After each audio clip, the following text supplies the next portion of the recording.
ACOB, back at you with another video. Today we're going to change a condenser fan motor. So this is an American Standard unit. It's clearly getting hit by a sprinkler system. I just put a new motor, fan shroud, and blade on this thing. I don't know, maybe a year and a half, 2 years ago, tops. And I'm already replacing it because of sprinkler systems. I'll show you when I get back to the truck. So this is the condition of that year and a half, 2-year-old motor, and fan blade and shroud. I've already knocked off a ton of rust off of the shaft. It wasn't spinning at all, but it's in bad shape, and that blade is really hard to get off. We're gonna have to use a hub puller. So to use a hub puller, most of the time what you really need to try and do is you need to sand down the shaft, and then you need to spray it with some sort of penetrating oil. You gotta break that thing loose. If you put a hub puller on there and the shaft ain't spinning, it could potentially strip your hub puller, and that's a bad day. I've been at it now for a minute. I can't get this thing to spin. It's near impossible. I'm gonna try and put my hub puller on there and see if I strip it out or not. Hopefully I don't. I really don't want to go up to the supply shop right now. It'll take me 2 hours to go there and back to this dude's house. So we're just gonna give it a shot, see if it works. This thing is on there. So first things first, pull your hub puller out, get it all cleaned up, make sure everything's working good, and then analyze where you're gonna put this thing. You need to look at it, and you need to see that your set screw hole is right there. So when you place this puller on there, you cannot place it to where you're gonna screw into that set screw hole. If you do that, you're screwed.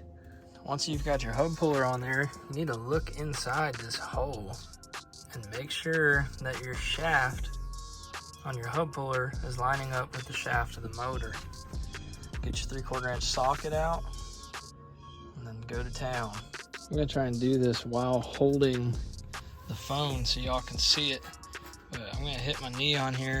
I'm gonna put your socket on there and go for it. There you go.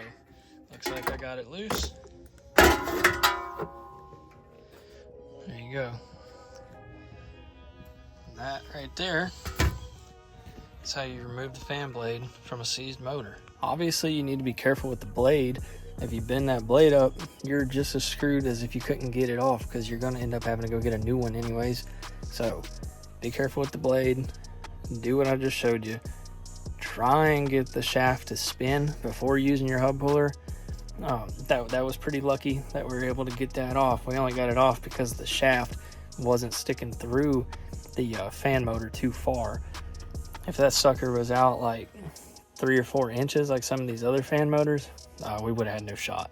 So too, man, for all you people, all you technicians or installers or whoever you are watching this, it don't matter. Just so you know, the nut size on this train unit or American Standard, whatever, same thing, is 11/32. Talking about this nut right there.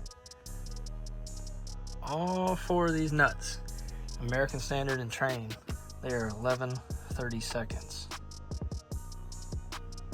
Try and get it to focus so y'all can see it. We're going to be replacing this condenser fan motor with just an aftermarket Pro Parts motor instead. American Standard wanted almost $400 for a 6 horsepower, 1075 RPM condenser fan motor. That's just a little bit crazy. I'm thinking that we're gonna go ahead and do an aftermarket motor in this bad boy. So first things first, you see it's aftermarket motor. It's got reversible wires, it's got speed wires, all that other stuff. But the most important part is this plug right here. This plug is going to have to be removed and put on the other side. And the reason why is because this fan motor, the shaft is hanging down from the condenser top. So you need to remove this plug so that way water can drain out of that, but then you need to put it in the other side, and I'll show you that in a second. So here's the plug in the other side now. That's where it needs to be. This side is going to be the top, so no water should get inside that plug, but if it does, the bottom plug is removed so that way the water can escape and not destroy your motor. So next thing I'm going to do is I'm actually going to cut off this ground. It's not needed. The thing is grounded. Ain't no big deal. To each their own. I know some of the comments probably going to say, oh, you need that ground. No, you don't, dude. To each their own. So we've now removed the nuts and the lock washers off of the bottom of the motor, or I guess that would be the top. Then we're going to replace it on the shroud, tighten it up. I'll be back at you. Now what I've done here is I want to try and make this thing look halfway presentable.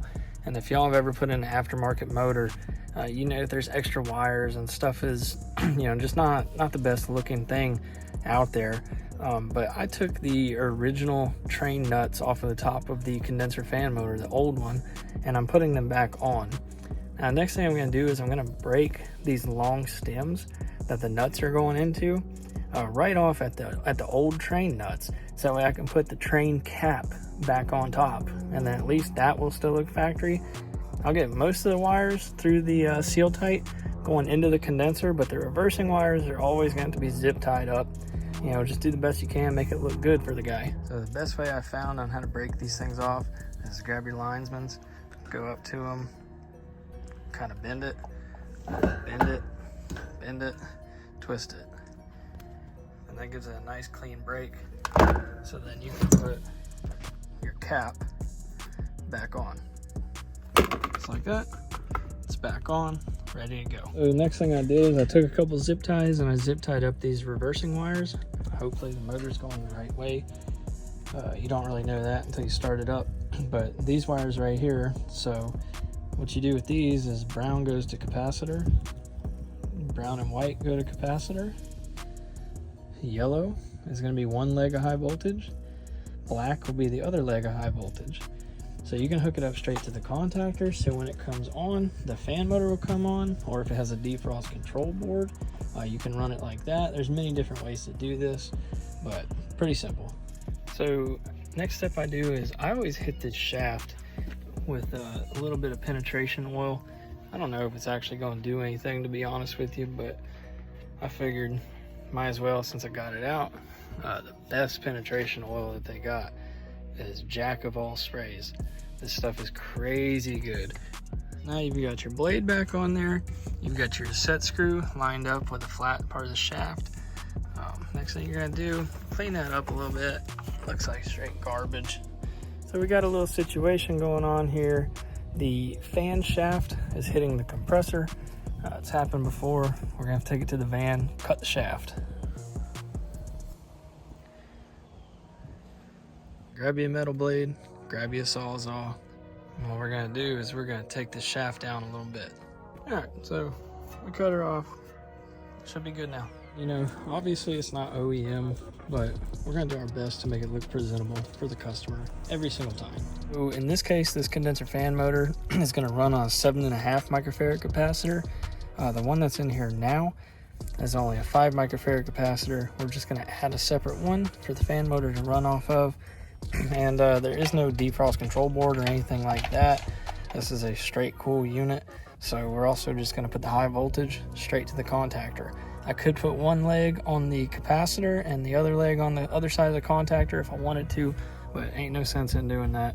We're just gonna wire it up nice and easy. All right guys, so capacitor is mounted up with 1-hole zip ties. The wire is all tied back together. The two browns go to the capacitor. One of the high voltage legs go to one side of the contactor. The other goes to the other. We went off the load side of the contactor, so that way when it's calling for cool, it'll all come on together. We didn't go off the capacitor. We could have went one leg from the capacitor and then the other leg off of the opposite side of the load side of the contactor.